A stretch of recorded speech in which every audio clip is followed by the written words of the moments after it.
యువత బాగా గమనించండి, బాగా మేల్కోండి, జాగృతిలో ఉండండి. తెలుగు రాష్ట్రాలలో మనకు తెలిసిన విధానాలలో యువత కొంతవరకు పెడదారినే వెళ్ళిపోతుంది. చెప్పిన మాటలు వినడం లేదు. తల్లిదండ్రులకు వ్యతిరేకంగా వాళ్లకు వ్యతిరేకులుగా మారిపోతారు. ఎవరైనా పెద్దలు చెప్తే మీరు మాకు చెప్పే వ్యక్తుల అని తిరగబడుతున్నారు.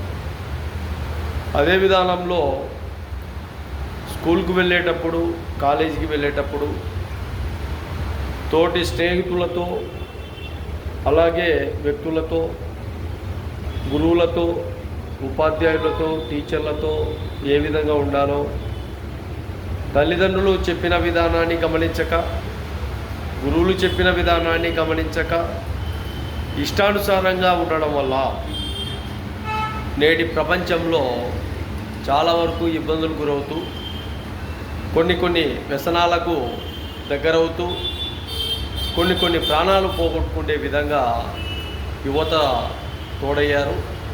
ఈ విషయాన్ని బాగా గమనించండి.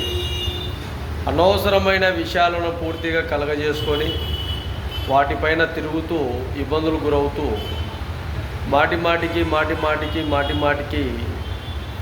వ్యక్తులను చంపబడే ప్రయత్నాలు ముమ్మరంగా సాగుతున్నాయి.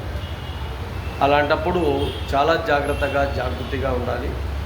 ఎక్కడ కూడా ఎదుటి వ్యక్తులను, ప్రజాస్వామ్యంలో ప్రజలను ఇబ్బందులు గురి చేసే ప్రయత్నాలు సాగకూడదు.